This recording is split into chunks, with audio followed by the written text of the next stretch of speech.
Assalamualaikum warahmatullahi wabarakatuh. Anak-anakku yang berbahagia, selamat menjalankan ibadah puasa.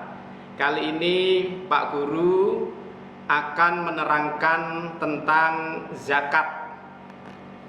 Karena pada bulan Ramadan ini umat Islam ada beberapa amalan, di antaranya sholat tarawih, puasa, zakat, sholat Idul Fitri. Tetapi pada kali ini Bapak membahas lebih spesifik lagi, yakni tentang zakat. Bahwa zakat menurut bahasa berarti suci, tumbuh, subur, dan bisa berarti berkah. Sedangkan menurut istilah atau syariat Islam, zakat itu adalah sejumlah harta berupa uang atau barang yang wajib dikeluarkan dari milik seseorang untuk kepentingan fakir miskin serta anggota masyarakat yang memerlukan bantuan dan berhak menerima. Di dalam rukun Islam biasanya zakat bisa ditempatkan di urutan ada yang ketiga atau yang keempat. Nah, membayar zakat bagi umat Islam itu hukumnya wajib, kecuali bagi yang benar-benar tidak mampu. Sesuai dengan firman Allah surat Az-Zariyat ayat 19, wa fi amwalihim haqqul lis-sa'ili wal mahrum, yang artinya dan pada harta-harta mereka ada hak untuk orang miskin yang meminta dan orang miskin yang tidak mendapat bagian. Setiap muslim yang membayar zakat maka hartanya akan menjadi bersih, jiwanya akan menjadi suci, sehingga akan menyebarkan sifat-sifat terpuji seperti dermawan, pemurah, kasih sayang, rendah hati, dan sebagainya. Zakat di dalam surat At-Taubah ayat 103 Allah berfirman, khudz min amwalihim shadaqatan tutahhiruhum wa tuzakkihim, yang artinya ambillah sebagian dari harta mereka sebagai sedekah wajib atau zakat guna membersihkan harta mereka dan untuk mensucikan jiwa mereka. Surat At-Taubah ayat 103. Anak-anakku yang berbahagia, bahwa agama Islam mengenal dua macam zakat, yaitu satu, zakat mal, dua, zakat fitrah.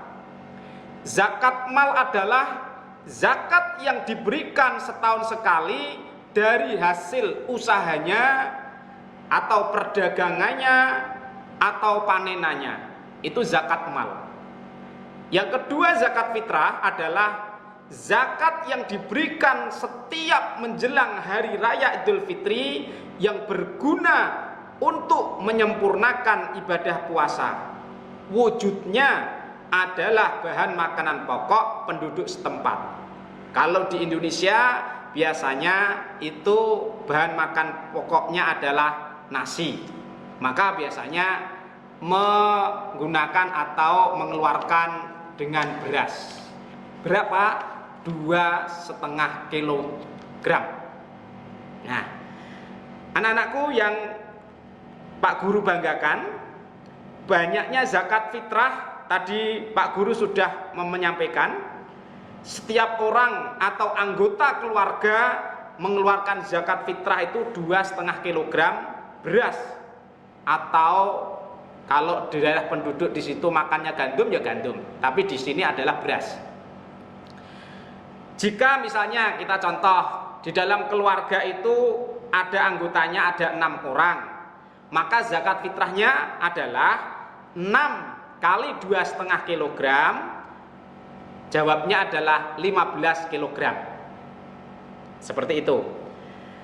Syarat wajib zakat fitrah: 1 adalah Islam. Yang kedua, orang yang ada atau hidup sewaktu terbenamnya matahari pada akhir bulan Ramadan. Itu syarat wajibnya zakat fitrah.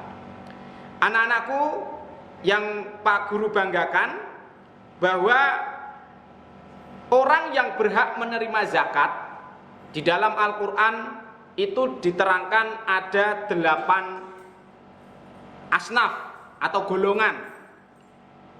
Pertama, ya, menurut ulama-ulama terutama Imam Hanafi, Imam Maliki, Imam Hambali, Imam Syafi'i, semuanya sepakat bahwa yang berhak menerima zakat itu ada 8 asnaf. Yang pertama adalah fakir. Fakir adalah orang yang tidak mempunyai harta dan usaha. Yang kedua, miskin. Miskin adalah orang yang mempunyai pekerjaan tapi tidak mencukupi kebutuhan pokoknya, itu miskin. Yang ketiga, amil. Amil adalah orang yang diangkat untuk mengambil dan mengurus zakat.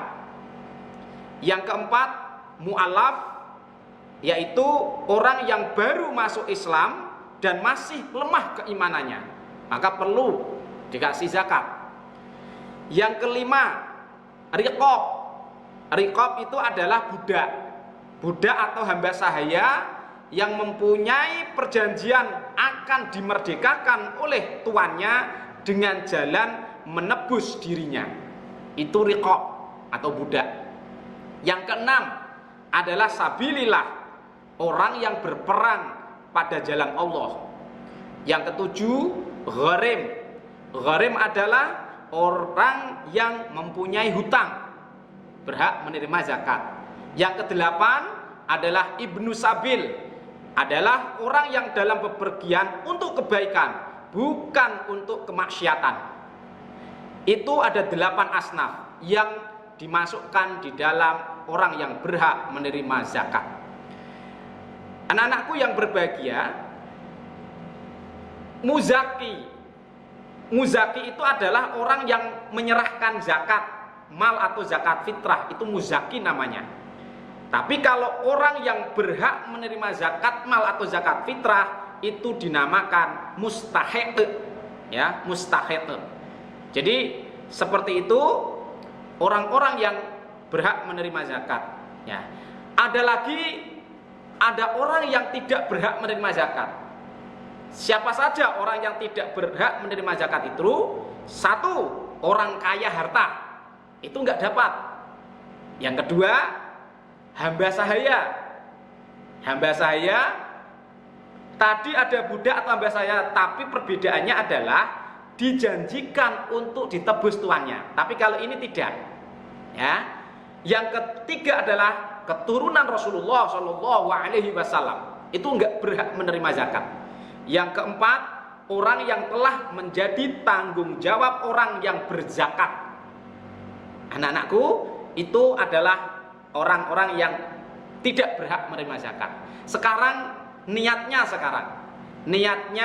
kalau zakat fitrah, anak-anakku, contoh untuk dirinya sendiri, nawaitu an ukhrija zakatal fitri an nafsi lillahi ta'ala. Saya mengeluarkan zakat fitrah untuk diri saya karena Allah Ta'ala. Kalau dalam satu keluarga itu bisa langsung dicangkup semua. Contohnya, nawaitu an ukhrija zakatal fitri an ali, bukan ali tapi ali, fardalillahi ta'ala. Saya mengeluarkan zakat fitrah untuk satu keluarga, wajib karena Allah Ta'ala. Nah, itu niatnya seperti itu, anak-anakku, bisa nanti dipraktekkan pada waktu menjelang mau membayar zakat. Anak-anakku yang Pak Guru banggakan, semuanya hari ini puasa semuanya kan? Alhamdulillah ya, kalau puasa semuanya. Mudah-mudahan puasa kita selalu dan diterima oleh Allah Subhanahu wa Ta'ala, sehingga kita mendapatkan pahala dari Allah dan mendapatkan keberkahan di bulan Ramadan ini, juga mendapatkan Lailatul Qadar. Amin, Allahumma amin. Terima kasih. Seperti itu anak-anakku ya. Kita akhiri dengan doa majelis bersama-sama. Mudah-mudahan keberkahan ada. Bismillahirrahmanirrahim. Subhanakallahumma wa bihamdika asyhadu an la ilaha illa anta astaghfiruka wa atubu ilaik. Billahi taufiq wal hidayah. Wassalamualaikum warahmatullahi wabarakatuh.